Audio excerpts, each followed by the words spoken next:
So, my name is Gavin Miller. Today I'm going to be talking about professional sports and dynamic relationship to Black activism, power, and identity. So we start off here, looking in the background, see Black Lives Matter mask. We see Colin Kaepernick, one of the main leaders in our generation, our decade, for activism and social justice in the African American community, also in the sports community.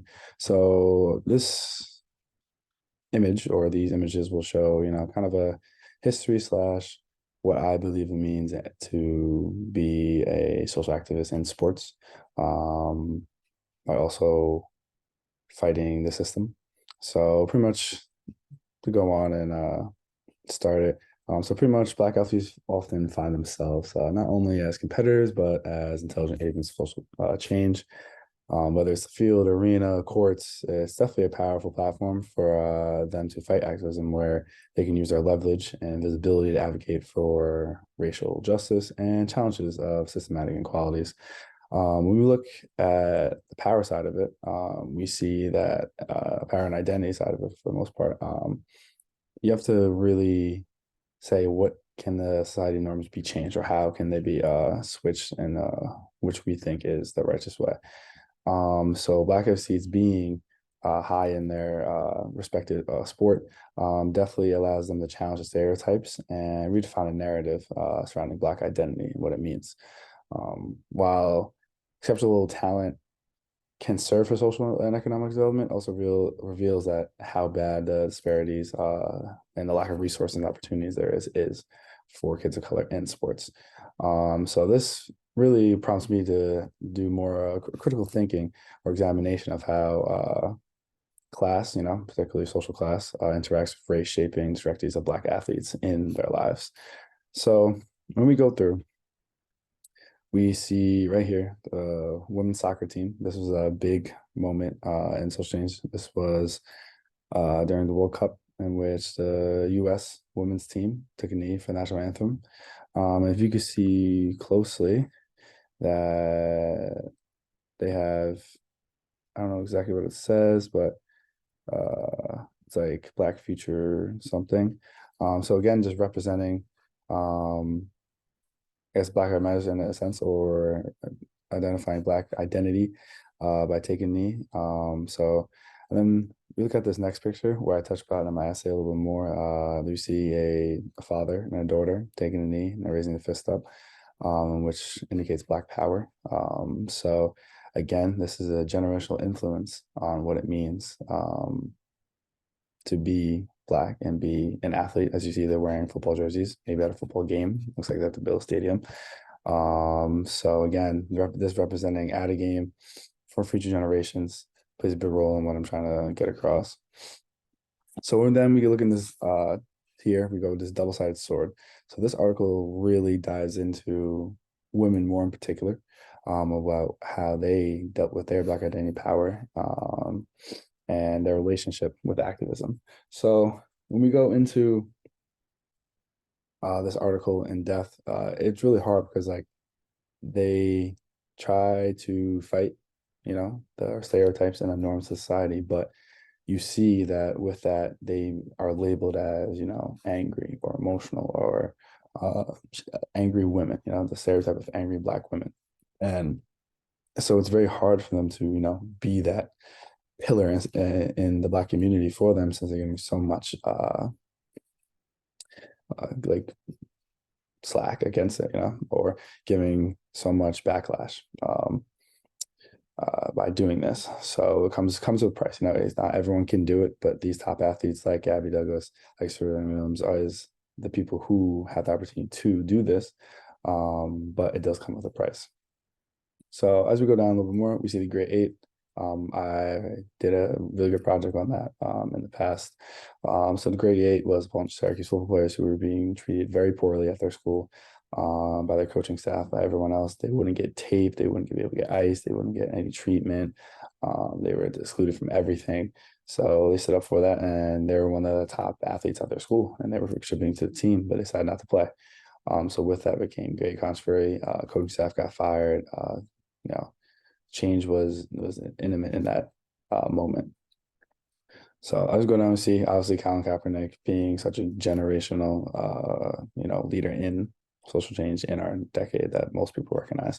This article really goes into the levels in which people don't really know what he actually did. Most people know for him just taking a knee during the national anthem during football games and him being totally not blacklisted, but like pretty much blacklisted from the NFL because of his actions. But this dives into what he actually did behind the scenes. That's really good to see. Um, and also really shows us what it gives a blueprint of what it means to, be a black activist and identifying those identity power, stuff like that. So then, Bill Russell, one of the probably most well-known, not well-known, but one of the top well-known guys who stood up for social justice. So again, Isley was standing tall and everything. Bill Russell's tall. He was a very active member of the NAACP, which back then was a group that fought for social justice. So obviously, most people know this fist in the air in the track meet. Oh, well, not track meet, but uh, the Olympics, in which this was a very dominant moment of displaying Black power, what it meant to be a Black athlete in society at that moment, being at the top of the world, being number one, was very important. Again, now we see Jackie Robinson here, another big person who broke the barriers of what it meant to be a Black athlete, and then also later on being a Black activist for future generations. See him with MLK. Really, as I said, true change takes action. People say they want to, but he took change and actually did that. And then when we go here, breaking the barrier. So this was Aliyah Gibson. She was a tennis player that pretty much before Serena Williams, before that even happened, she was the foundation, the core of what it meant to be a Black athlete in society and what she had to deal with the backlash, with her Whitney being such a great athlete, being top, on top of her game. But like I said, leagues not allow her to be in their league, even though she was the best of the best. She beat everybody. Even though she did everything they said she would, they still would allow her to compete at top levels to earn those top titles. But with her determination and her realizing what she had to do for not just herself, but for others, she broke that barrier, and which she broke into tennis world. She broke into also in the golf a little bit, sadly out of in her career. But she broke being a Black female athlete in that time in the 50s and 60s. Which was not a prominent time for Black athletes to be popular in any way.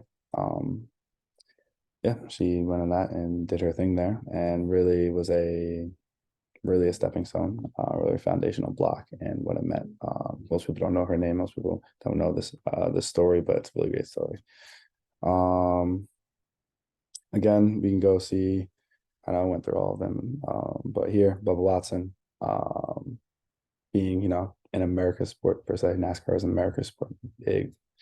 Big thing in America is NASCAR, and predominantly white.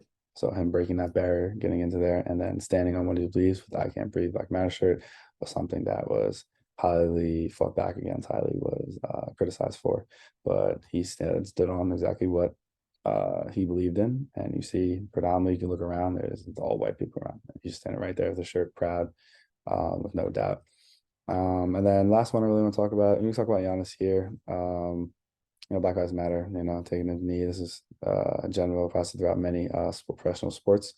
But overall, it was a thing that when we go back up here, that we see that the dynamic was, okay, we're all going to stick together and do this as one. So unity was a big thing when we talk about identity or power or class. A lot of these people came from nothing, and they were the ones that then changed what it meant to be Black athlete, what it meant to come from different social classes to make it all the way to the top levels of the world professionally. And then we go Jim Brown. Everyone knows Jim Brown as one of the pioneers of social justice in the 50s. Again, he was one in the 50s where he was one of the best at what he did. And he was a really big activist and making social change. So he worked with governments, worked with colleges, worked with everybody to try to come up with solutions to better the fight. And then in this video particularly, he goes into, hey, I'm old enough now and I had seen different generations go through it, but the fight is never ending. So again, he goes in to say that yes, I see change, but change can always be more, change is always evolving. So for my concept of these pictures is that through the history, we see through many generations that change is always coming from the youth right here that might change the future to the past to 5 years ago, 10 years ago, 20 years ago. Change is always occurring, change is always evolving. And through all these, I want to come together and say, hey, through this, especially in this video, we have to continue to make change no matter what happens. These people stepped up in their respective field and went on to do great things in their life, both on the field and off the field, being activists and being professional athlete at the top of their game. And we need to change the stereotype in which we believe that, okay, what it means to be Black, what it means to be Black in a sport, and then what it means to be a Black female in a sport or a Black male in a sport. So all those stereotypes were addressed here. And you can really now think what it means for you and what it should mean for others, and how, with most recent stuff going on, how can we continue to change, or how can we teach then our kids to change the stereotypes in which these people fought against their whole lives and continue to do to this day for most of them who are alive. So that's pretty much it for what I have. I think this question gives good representatives of everything that I've been trying to reach upon. And yeah, that's it.